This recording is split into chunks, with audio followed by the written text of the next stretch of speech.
Hey y'all, welcome to What's the Tea with Sybill and MB. We have renamed it. We used to be Tuesday Tea, as y'all know, but since we can't get our shit together on Tuesdays lately, and both have majorly busy lives, we've just decided we're going to do What's the Tea with Sybill and MB, and we'll record when we record, and you guys will see it when you see it. So, welcome, Mary Beth. How are you this evening? I'm great. I'm glad that we're doing this. Me I'm too. glad that I've we're been doing looking this. I forward to want it to all week. add, I'm we sorry, I might be able to do two instead of one sometimes. So it's a good thing for everybody. It is. It is. The weather We're here not gonna let is anyone down cold. anymore. How's your weather up there? It is nice and chilly. It's sunny and it's nice. It's a nice vibe outside. Fall is setting in. The leaves are turning colors. As you can see, I'm sitting out on my patio, which I this weekend managed to clean off. Praise Jesus. And so I have this extra living space out on my patio, which is wonderful, even though last night was really cold. But I'm sitting here with my Afghan over my lap that my dear mother made for crocheted for me.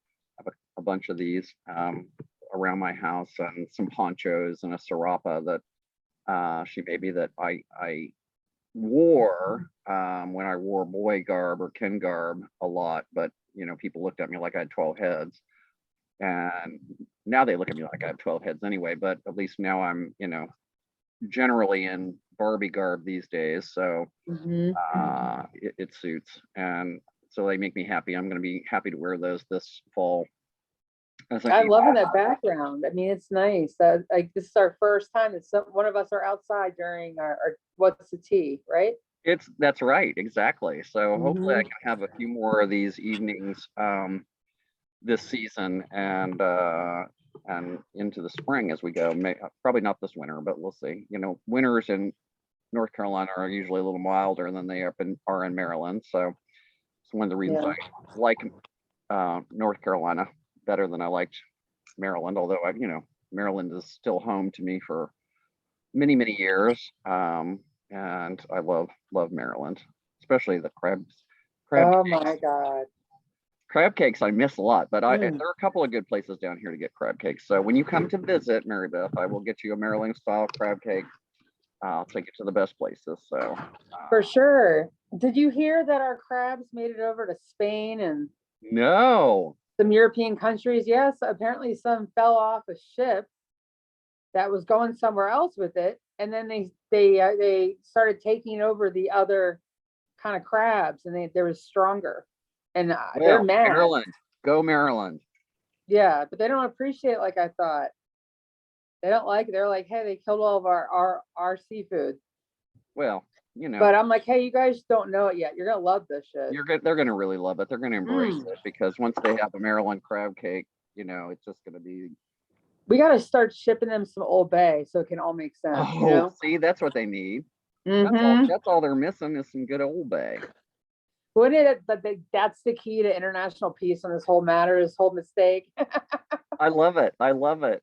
I love it. I always just said if we just got, tons and tons of marijuana and just started burning that and letting everybody inhale it, the country would be a lot calmer and nicer to each other. But yeah, I thought of that before. Like, what if that happened? Like, what if planes could just be like spraying out clouds of marijuana smoke and everyone would have to chill? Exactly. It'd be a good thing. It's not, yeah, there's worse things that could happen. Okay, are you ready for tonight's topic? I am. Exciting. Well, you don't have to do any research for this one. This one's just going to be conversation. And tonight's topic, folks, is forgiveness. So this week, I had a really great week spiritually and emotionally, and I made a huge stride with an olive branch to somebody that was a former friend and really broke my heart when I got sick, and even before I got sick, but primarily after I got sick. And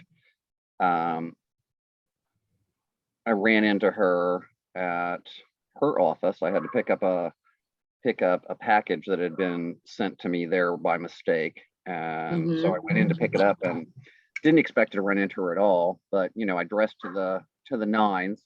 That's LaBelle in the background. She's barking around a little bit. So I will have them, LaBelle and Freddie. LaBelle Louise, behave.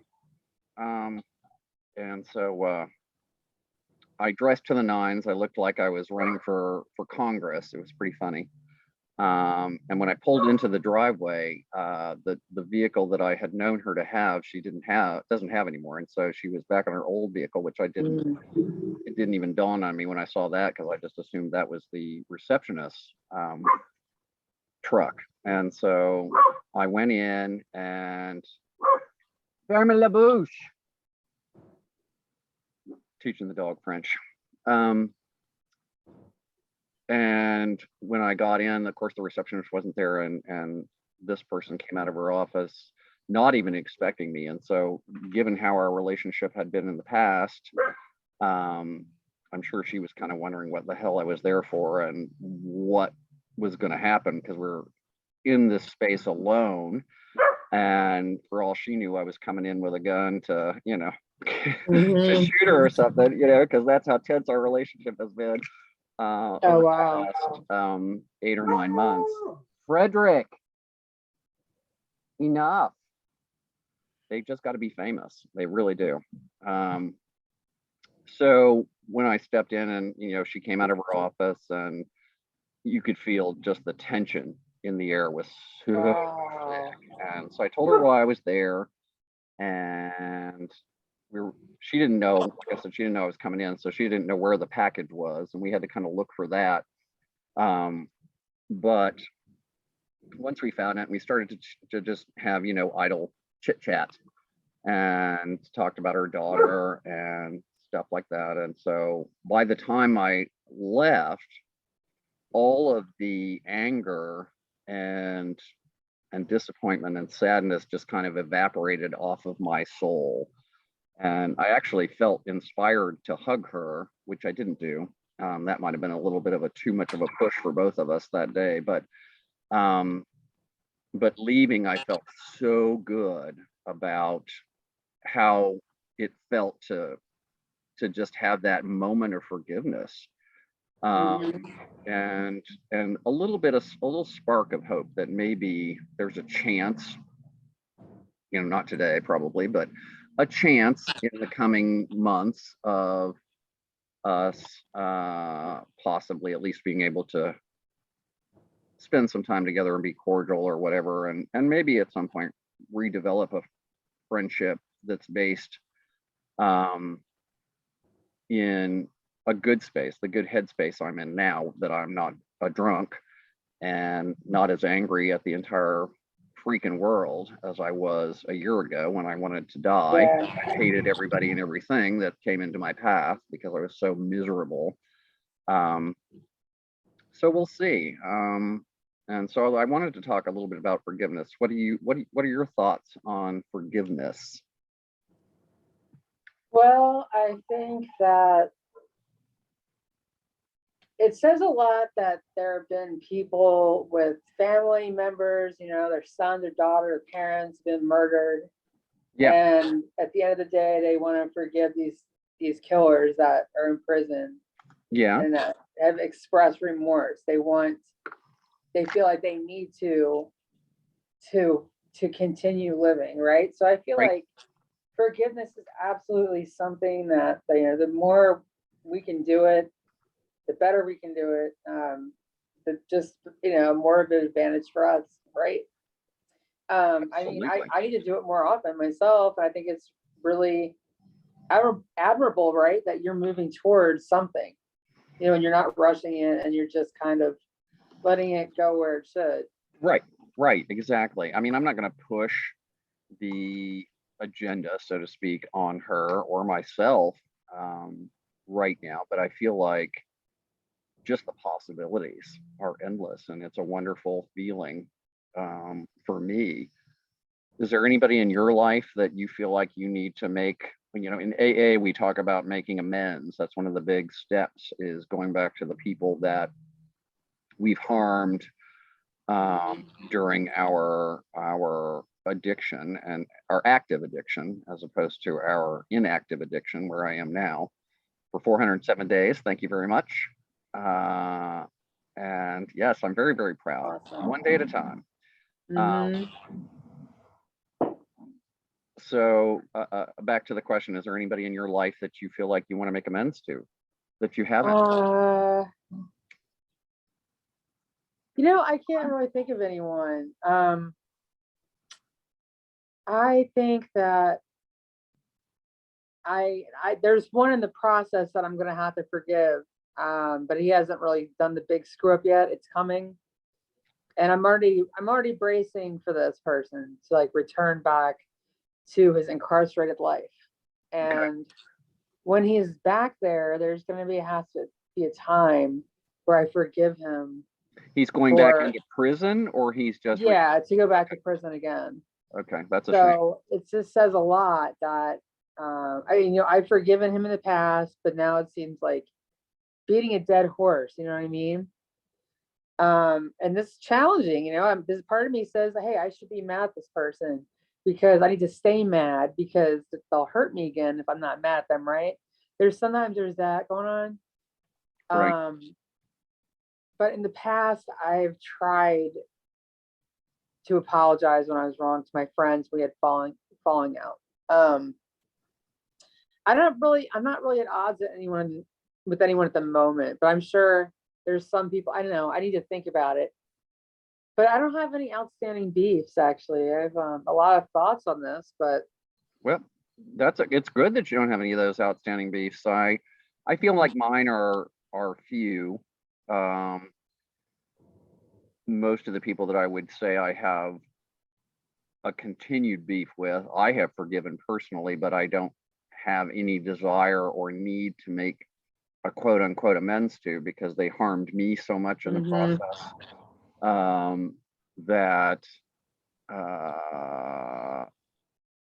it's just not there for me at this point in time. I can forgive them because I need to do that for myself, to heal and to get stronger and become a better person, but I don't necessarily need them to be in my life, and I don't need to actually convey to them that I've forgiven them, because that's about me. It has nothing to do with them. They don't give a shit whether I forgave them or not. Nobody does. Even when you go to make amends, 9 times out of 10, these people don't really care that you're making such an amends, unless they were so important in your life that they were waiting for that. And I don't know how many people are out there waiting for that for me, but if it's one of those people, they got probably a fairly long wait. Yeah, I think the thing with the good thing with forgiving people is that if that person hurts you and it's just kind of just stayed there, right? After the person, you didn't talk to them anymore, maybe you never even said anything to them, but it's always a very active hurt, I think. And if you're not in the state of forgiveness, you're angry, right? And that's just a bad thing for you to hold in. It is anger and bitterness are they're fuel for the devil, as far as I'm concerned. And they play with your mind. They prohibit you from excelling in your own growth and your own spirituality and your own self-love, and the ability to love other people who are coming into your life. I'm so blessed by the number of people like yourself who came into my life in the last, many months, since I recovered and became the semi-amazing person that I feel like I am becoming. And very amazing. Thank you. I don't feel like I'm completely there yet, but I've got a good start. I think it was Cher was like, I'm not sure that I'm there yet, but this is a good start. When she won her Oscar, which she deserved for Mask. Cher said that? I'm sorry? Cher, yeah. Oh, wow. you know, because the Academy never recognized her for Mask, and then when she won for Moonstruck, which she did was amazing in as well. But um, you know, I don't know that I'll ever win an Oscar. That'd be cool. I'd like to win a Grammy. You know, my goal is to be the first trans fabulous country gospel singer to win a Grammy. That'd be pretty freaking cool. I can see up there. I can see up there accepting the award. You I like know me? your You really singing is like me? amazing. Like Sally Field. Yep. And for those of you who are watching, yes, I've taken up smoking again. I gave it up in 1995, and I've become much more social when I've been out, you know, in the music crowd and amongst the nightlife a lot more in the last many months, which makes my heart very happy. But the downside of that is I've been sitting outside with lots of people who smoke, and of course they're drinking too. And rather than taking up drinking again, which is certainly not good for me, I seem to have taken up the latter habit, which is also not good for me. But we're going to deal with one day at a time, one vice at a time. So right. yeah. So don't fret. I'm sure a lot of people are out there going, "Oh my God, you're smoking again. That's so bad for your lungs." And it certainly is. It's bad for my singing voice too. But you know, Joni Mitchell ended up with a very sultry, beautiful voice after smoking for many years. So maybe I'll end up at least with a Joni Mitchell voice, and that wouldn't hurt my feelings at all. But let's get back to the topic. I'm not So going you to said sit you had here. lots of thoughts on forgiveness. What other thoughts did you have? Well, just some more thoughts, more on anger. I think, you know, the thing is that is forgiveness. Like, I guess you have to forgive people that hurt you. Your anger, you know, it can be a good thing. I think being angry, you know, I think it can be your call to greatness sometimes. You know, if you can understand that is that anger telling you that you've been betrayed by someone or yourself. Have you betrayed yourself, or someone else is really like pulling over on you? And that That's can a be big part, different. the forgiving yourself for your part in those relationships. Yeah, I think forgiving myself is probably the hardest kind of forgiveness. Just because it's hard to even get into that kind of stuff with, I'm thinking like, what am I mad at myself for? And like, what am I still disappointed about it? You know, that I should probably clear the air with myself. And sometimes I don't even realize that there is something to forgive that I need to do that, you know, until until it strikes me one day, like, oh, you know, I need to let this go because I'm mad at myself. Right. But forgiveness, you know, the thing is, you can write an apology to everyone. You can't really like send yourself an apology letter. True. But well, you know, you can write a little a diary and write yourself an apology letter, or you know, a lot of people when they have parents who've passed, or you know, people in their lives who've passed that they didn't get to make an amends to, can write letters, and through prayer can kind of spiritually send those amends to those people and to ourselves in retrospect. Yeah, and if I write it all out, and I could fold it up and just kind of leave it for myself somewhere, Or pick it up, and I'll be like, burn it as an, you know, a tribute to the new moon and all that. Well, I'd have to forgive myself at that point, I'd hope. I mean, you know, am I going to read it and be like, fuck you? Nah, I'm not over this. I'm not over this. But I know in communications class, we learn how to, you know, properly apologize. And, you know, that whole formula of, what was that process? It's saying, it's acknowledging what you did. It's basically being accountable for the action or what exact thing you said or did that hurt this person's feelings. You say, I'm sorry for hurting you, by my, by slamming the door in your face yesterday. Mhm. And then you describe how, how that affected that person. I know you were startled and you were probably not happy with me after that. Or no, don't say probably. You weren't happy after that. And then try to do something like, I won't do it again. You close it off with, I'll be more aware of my behavior in the future, and I will do my very best not to slam it again. And then you ask them, you give them that space, and you say, write me back if you'd like to continue this conversation, blah, blah, blah. Let it be on their kind of terms. Yeah, that's a good way to do it. Yeah. But, it can't be, I'm sorry if your feelings were hurt, And that's a cop out kind of apology. I'm sorry your feelings were hurt. I'm sorry you have to own felt it. that I way. say, I hurt your feelings, not your feelings were hurt. Yeah. By Saying whom? I'm sorry you felt that way is Yeah, that's another one. classified. And it's something that you say to somebody. One of my posts recently talking about Michelle Obama, one of my friends posted on and said, the Obamas created this division in the country. And, my response was, I'm sorry you feel that way, because you couldn't be more wrong.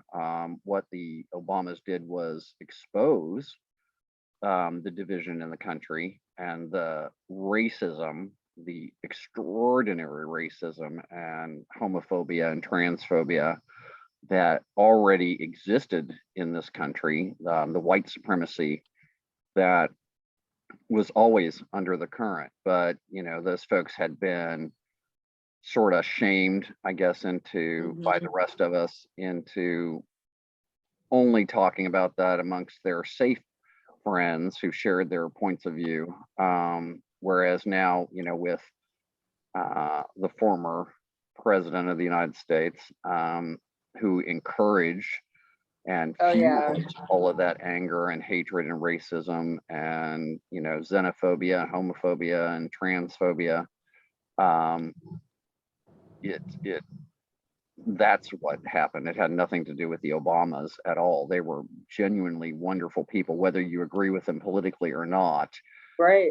I didn't agree with everything that the Obama administration did by any stretch of the word or imagination.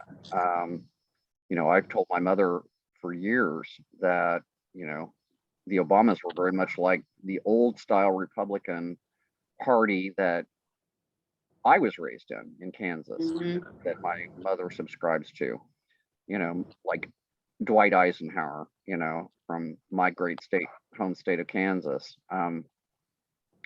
who, did his own horrible things to gay people in his time in office, but which I didn't learn about until probably this last year. Within the last 2 years, I learned about that and didn't even know that. So I always kind of idolized him because he was from our state, and it seemed like he was such a fabulous guy, fabulous president, but in fact, not so much for people like me. Now that's the ultimate test, I think. Can we forgive those who, or politically, we are not aligned with for things that we're very amazingly upset about during all the campaigning and all that, right? And I can separate. I think the problem is a lot of people can't separate politics from the other things. Politics is disagreeing on whether the police should be funded or whether the roads should be improved, who should be taxed, who shouldn't be taxed, how much we should be taxed. That's all political stuff. Whether trans people have rights or gay people have equality or women have equality, those are not political issues. Those are human rights issues. And so if you're on the opposite side of what is my point of view, which by the way is the right point of view, but if you're on that side of that point of view, it's frustrating and impossible to forgive people. The racism that I've observed coming out of people's mouths or their fingers on Facebook, people that I thought were amazing and accepting and loving people, and suddenly during, here comes Donald Trump and running for president, and they lost their fucking minds, and all Yeah. of a sudden they hate everybody, and the immigrants are ruining the country, and the gays are ruining the country, and the trans people are ruining the country, and the blacks are ruining the country. It's those are people that I can't have in my life. And so when they start expressing that to me, expecting me to somehow, agree to disagree, I'm never going to Right, right. disagree with your racist point of view. Your racist point of view is racist and bullshit, and I'm not going to call you my friend while you're spouting that kind of bullshit. I'm just not. Yeah, it's very hard just to forget those things and forgive. I mean, sometimes it takes time and Well, you hope they get a smack on the back of the head. I think that I was reading an article recently that a lot of the people who had subscribed to this QAnon bullshit during the Trump administration are now kind of like, oh, how do we back out of this? Because it's not really who we are spiritually and in our faith. And as you know, faith is a big deal to me right now, and it wasn't most of my life, but in my recovery and just my growth, I become a very I don't like the word religious, but spiritual and faith oriented person. And that's very, very important to me. And it's very important to me that the man in my life shares that faith, which is not something that I thought that I would ever find or embrace. When we first met 8 years ago, I obviously didn't share that point of view. I've always been a spiritual person. But as far as Christianity was concerned, the faith had always told me that I was unworthy of God's love and that I was going to go to hell, and, for being gay, and now fabulous, the fabulous person that I am. I've become in the last 6 months of my life, and that I embrace wholeheartedly. And many people in my life have embraced, mostly new people. The people who've been in my life or who were in my life before I came out as expressively non-binary and expressively Christian, which is a conundrum for some people to understand. And, I love that because as Mae West used to say, people who shock easily should be shocked more often, which is pretty much how I've lived my life since I read that quote in high school. And so, I've always been sort of an avant-garde person who challenged people's perception of gender identity. And even though I, in my own head, was extraordinarily transphobic and never wanted to be around those people because I was separate, I was different. I was just expressive enough in my gender fluidity that it was enough. I didn't need to be all of this. I didn't need to have these fingernails and the makeup that I wear. Sans makeup today, but the quality of this video is a little poor, so I don't look so terrible. no, you look without beautiful. makeup anyway. So you're right. Somebody said that to me the other day when I said I wasn't pretty.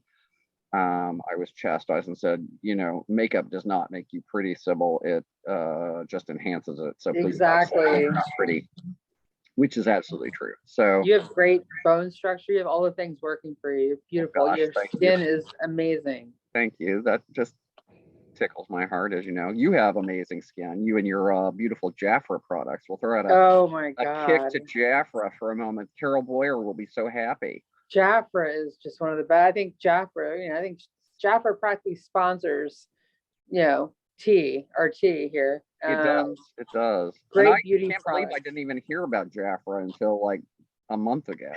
I can't believe it. Yeah, I don't know why she wouldn't have shared this, but. Well, how many years has it been around? Like 50, 60 years? I know she's been part of it since the mid 80s, right? and how, I mean, we all know about Tupperware and Amway and all that kind of crap, but how did we escape the Jafra? I have no, yeah, like I Stuff? heard of Mary Kay, I heard of Yeah, yeah. Avon, right? God, I want that Mary Kay Cadillac, that pink Cadillac. It's the only reason I would ever sell Mary Kay. Yeah, I Uh, know, I I know. I could probably just buy the pink Cadillac and skip the Mary Kay. That's my goal. I think Jaffa was always like, I think it was a more of a higher priced Avon, you know? Oh, Avon too. Maybe that's Avon's why I still around. never saw it. You know, my mom couldn't afford Jafra. Okay, maybe that was my growing up in Kansas in a little shit splat of 6,000 people. It maybe the Yeah, community there just wasn't something that was people embraced in that in community. demand. Yeah, yeah. So that makes some sense, but um, we digress a little bit. Yeah, right. But if y'all are interested in Jafra, Mary Beth is a representative. She can hook you up. Yep, hit me up. I got my welcome pack from Carol Oh, you sitting did? on my desk that I gotta start trying. She's been pestering me. Sybil, how are you liking the Jafra Oh, product? I love my which line did you Carol. get? I haven't even opened the. The royal jelly? I don't know what she sent me. I'd have to grab the packet, but Oh. it's a big. She sent me a bunch of stuff. I should actually open it. I'll probably be very happy. Oh, Uh, you're gonna love it. You're gonna love it. But yeah, I want to see that on you later. I guess we talked about forgiveness, right? we have, we have. And I can I just loving this topic. I think we should do more of these kind of, life things that affect our life. Me too. And I hope that in our relationship, I never have to be forgiven by you. But hopefully, if that's the case, we have a good enough relationship that we can talk it out and not get to. Right. And I hope that if I am ever need to be forgiven by you, that you aren't too like tough love on me. I'm You trying not know? to be. I'm trying Yeah. to I'm trying to adjust my perception of things. I've been very judgmental in my life. My opinion was my opinion, and there was no sway in my opinion. If you didn't agree with my opinion, well, fuck you. I'm Hmm. trying more now to embrace other points of view and stretch my own way of thinking and say, okay, which I always thought I did, but when you start looking at your life and your behavior in an effort to try to grow and be a better person, you recognize where your failings were, or at least I have. And Yeah, no, I think that's great. And you're growing. I can tell you're growing. And hey, that's all we can really do is keep improving, right? yeah, yeah, and it's sad that the people, I thought about this a lot, that the people who were in my life when I was Gregory um, lost something too when I started to grow and I became quote unquote a new person, and so they're mourning um, a relationship with me that used to exist, that still does exist in my mind, but in their minds for some reason is different. I find Well, people they saying, can get over it. well, one woman told me, I feel like I'm walking on eggshells with you. I never know if I'm going to say the right or the wrong thing to you about your trans status or this or that or the other thing. And I'm like, there's very little you can say to me in that regard unless it's completely negative. If you're going to try to tell me there's something wrong with me, then by all means, I'm not going to embrace that. That's not a point of view I'm ever going to accept, or certainly entertain even. And that's a blessing to me too. I've gotten now so many wonderful trans fabulous friends that I didn't have and wouldn't have had otherwise, because as I said, I was so transphobic in my own mind that I would have never been friends with them. And I never had any trans friends before like 3 months ago. So that's a wonderful thing for me. Am I your first trans fabulous friend, Mary Beth? I believe so, yeah. I knew somebody in massage school, but I wouldn't say we were friends. Like, yeah, so you're my first, yes, you're my very first trans fabulous friend. And what are your thoughts on that? We'll bounce off of forgiveness Okay. into this little topic here, which seems fun to explore. You know, I as far as, you know, as far as people being comfortable or not feeling or needing to mourn because of a difference in appearance, and maybe, you know, going by a different name, you know, like they haven't had a friend, you know, pregnant yet. That wait till you get a friend, your best friend goes and has a kid. What does that mean? Tell me about that. That's when you feel like you lose your friend. Oh, okay? or even sometimes when your friend gets into a relationship, you know, if you Yes, both been single yes. for a long time and you are relied on each other, and all of a sudden there's a man in the picture that doesn't fit in, and you know, maybe you don't like for your friend, or Oh yeah, you're he in doesn't any like you. case. You know, he doesn't like your friend. So Right. In any way, you're still gonna feel like the third wheel, even if you get along. you feel caught in the middle because you love both of the people, and then you're like, but why can't you people just get along? And I had a relationship like that with my former husband, you know, where I had a best friend who, for whatever reason, hated Gary initially, and finally, I just had to say to him, you know, you need to work out whatever problem you have with Gary if you want me in your life, because Gary's not going anywhere, and I can guarantee you that if you make me choose between the two of you, and this is true of any relationship, if because I've had that happen too, where friends didn't like each other and they'd say, well, if you're going to be friends with her, I can't be friends with you. And I'm like, well, see you later, because she's not making me choose. You are. And if you are going to make me choose between the two of you, you're going to be the one who loses.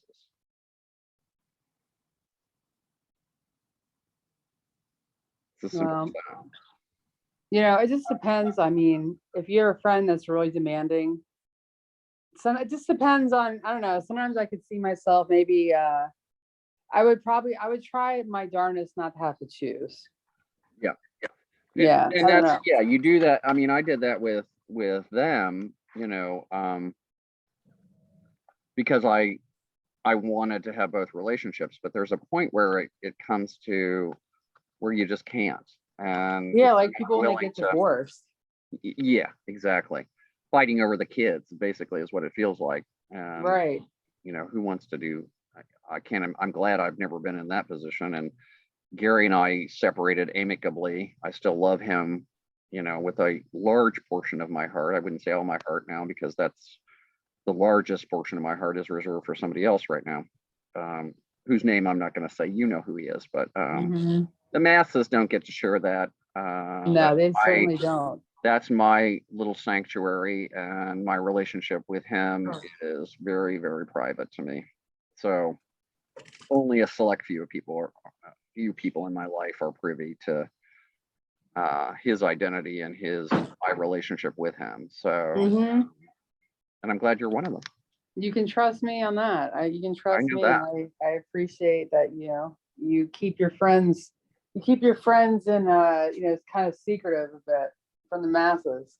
Yeah, and that's true of, you know, you and I, you know as well as I do, that what we say to each other in private is never going anywhere. And that's what best friends are supposed to be. True friendship is, you know, your confidants, and you know, this catty bullshit where, oh, she said this, and you know, with new relationships, I find myself sometimes testing people. I don't know if you do that, but I might tell them something that's a little bit risque or whatever, not something that I really would be upset about getting out, but that I've not said to anybody else. So when it comes back to me, or if it does come back to me, I know who said it, who's spreading it.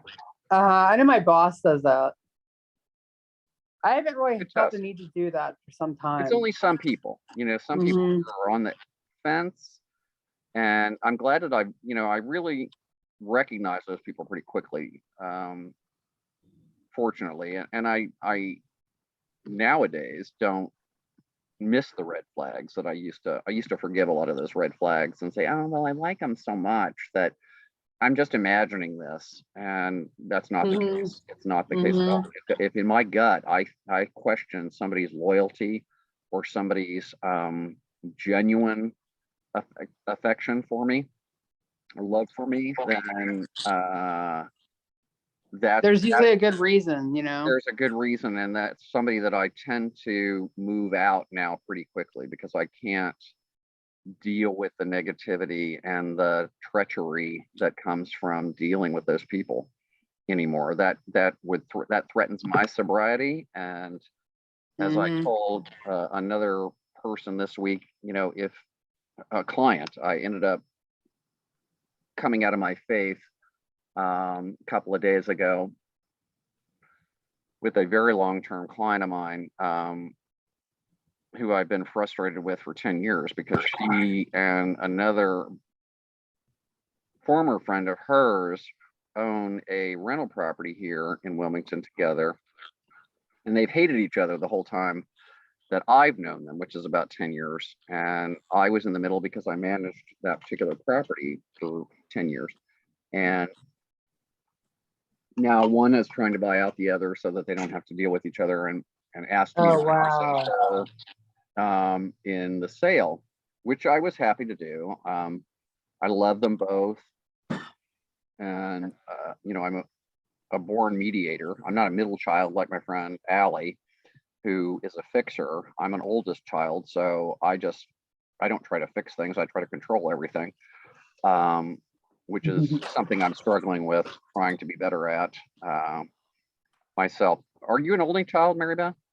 I know I'm one of three and the oldest. You're the oldest too. So do you find that you're the control freak in your family as well? I'm more of the fixer. I kind of don't, I don't really, I won't deal with it, but I try to be yeah, I guess I am, because I try to be the one that's saying there's not going to be any chaos going on.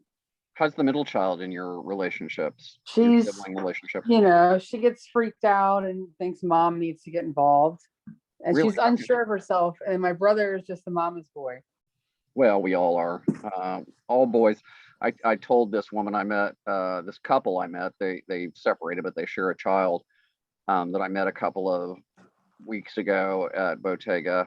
And she was, talking about how beautiful he was, showing me pictures and how beautiful he was. And she was like, he came out of me, and daddy was like, well, he's part of me too. And I said, well, uh, I said, I told her, I said, the one good thing that you have going for you is that little boys always love their mom.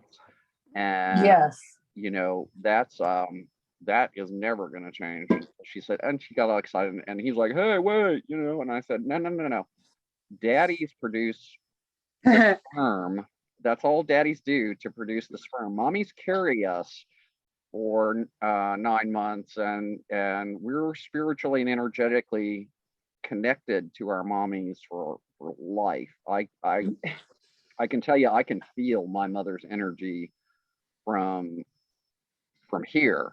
She's in DC, the DC area. And if she's sad, I know she's sad. If she's happy, I know she's happy. And I don't even have to talk to her for that to know those things. But my daddy, on the other hand, I've spoken to once in the last 18 years. And he didn't even bother to find it necessary to call me uh, when I was on my deathbed a year ago. And so, I don't I feel like he's already gone, and I've made my peace with that.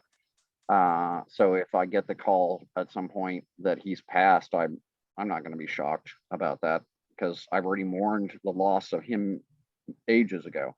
And Hmm. especially in the last 6 months, that's how I kind of became able to grow and come out, so to speak, my second coming out, my second puberty, which I feel like I'm experiencing. And God knows the makeup I was putting on when I first started this. I look back at those pictures, God, And I'm like, why didn't anybody tell me how horrible I looked? But so are you saying that, are you like, do you forgive your dad or? Oh yeah. Oh yeah. I had to do that for my own spiritual well-being, but as far as for his sake, I don't have a need for him to know anything about my feelings. And Mhm. I've certainly recorded publicly enough about my feelings that if he was interested, and he can certainly watch and find out what I feel about him. And if he wanted to change that, my phone number has been the same since 2002, and Yeah.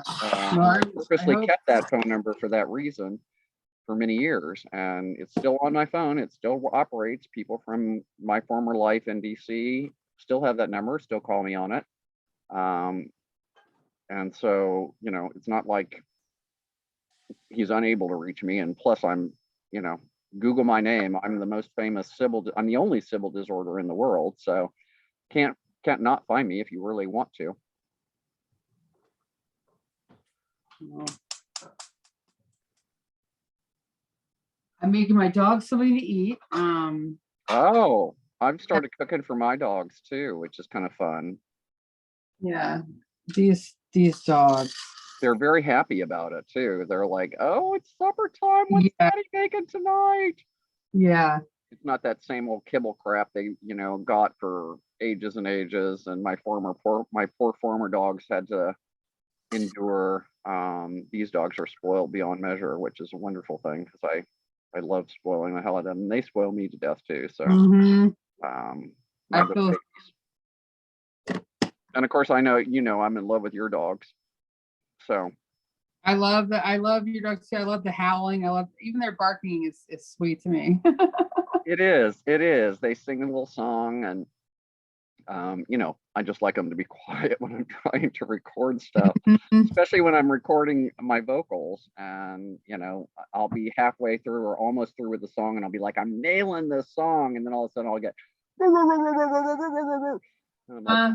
I'm like, damn it, Fred. Come on. Seriously, nobody needs to hear you sing today. If you need your own vocal solo, I can arrange for that, but don't sing with Daddy. Well, I couldn't make it without him. Let me tell you. Well, you got little Charles. Little Charles is my little dreamboat. As you know, since he gets so freaking excited when he hears my voice on the phone with you. Mm-hmm. My little bud. I can't wait to actually meet him in person and squeeze his little face. You're gonna love each other. He is gonna be all over you. I already know it. He totally is. He might want to come home with me, Very Myth, but You're gonna make me feel seen, and oh my god. Yeah. Of course, when I get you to move down here, he can be here all the time. I gotta get down to Wilmington. You do. You have to at least visit, and then we'll go from there. The dogs are barking at something in the house, so they must be fighting it in the bedroom about something. There's LaBelle. I came out of, or I went to go to the bedroom a few nights ago, and both of them came scurrying out with that, sin on their face, and you're like, I'm raising toddlers here. What are you two in there doing that you're not supposed to be doing? Because they had that look. We almost got busted. We almost got busted. So you're looking around, going, "What are they doing here that they weren't supposed to be doing?" Now I don't know what they're barking at. What is she barking at him for? He must be on the bed, and she must be mad that he's up on the bed. She thinks that's her territory. He doesn't have any business being on the bed. So. Do you think we're gonna have a bad winter? God, I hope not. Ugh, I hate winter. It's one of the reasons I moved south. That cold up there. Ugh. The year I moved down here in 2009, you guys got like 3.5 or 4 feet of snow, and I was like, and we didn't get any. I was like, this is wonderful. I walked through the whole winter with a hoodie, nothing but a hoodie, and I was like, you guys are up there with 4 feet of snow. So don't miss it. Don't want it. Can't deal with it. I'm not great at myself. I mean, I get the winter blues kind of thing, Yeah. I just want to hibernate. even starting now, I'm starting to want to hibernate. And but this is my favorite season of the year because I like being able to put on my jackets and the crisp, cool air. I don't like it to get cold, but I like it to be chilly or crisp, as they say, the air to be crisp and refreshing. So we just sat here and it's refreshing. I could take or leave the season's changing thing. Yeah.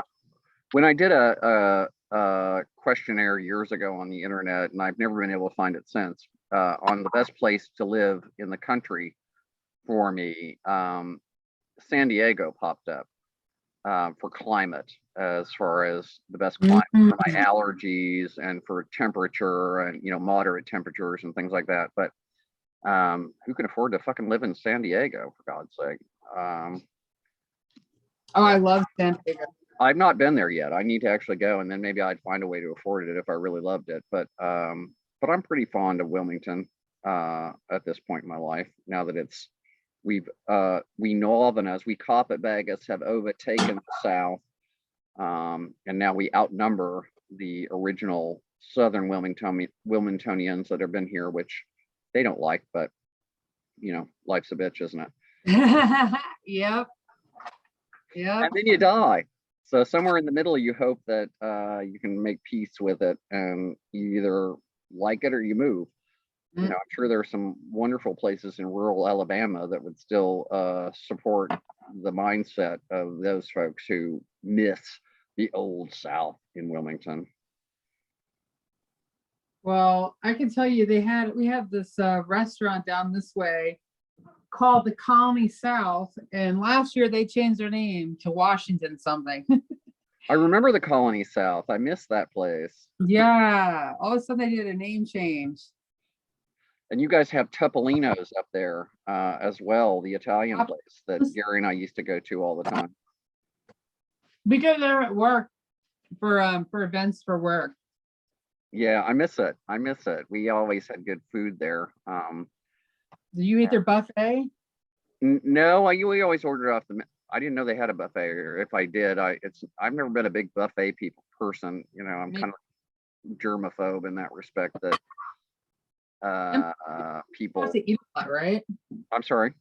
You feel like you have to eat a lot, or you just wasted your money? Yeah, the only time I go, if I go to one of the chains like Applebee's where you can get the salad bar and a meal, I always get my meal to go and then fill up on the salad for that meal. So I'm like, okay, I get 2 meals out of this, or maybe 3, because the way I eat nowadays, the salad will be the dinner I eat in the restaurant, and then I'll take whatever meal I got home and have 2 more meals out of that. So, because we are Americans and we like to have big fucking portions that make us all fat.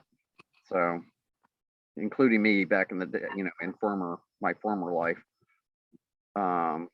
before liver failure, BLF, before liver failure.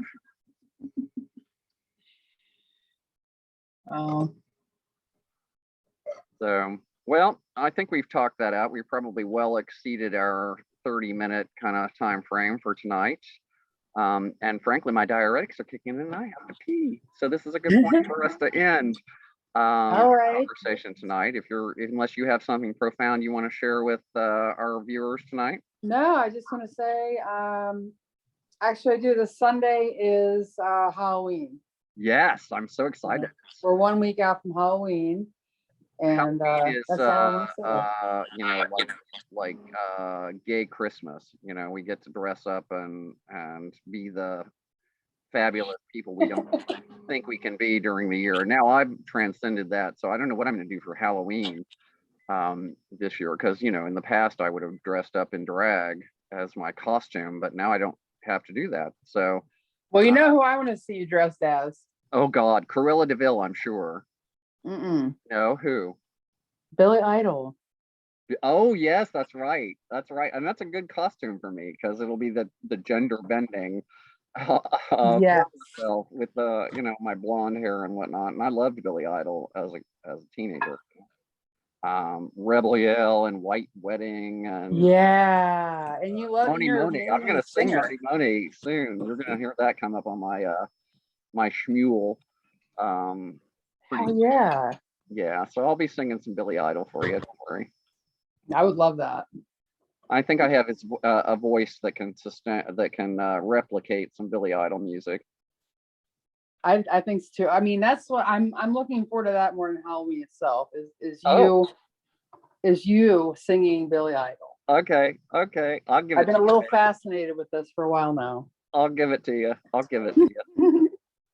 And next time I'm going to be picking the topic. You are. It's your turn. So, folks, tune in next time for What's the Tea with Sybill and MB. And until then, be a blessing and take good care.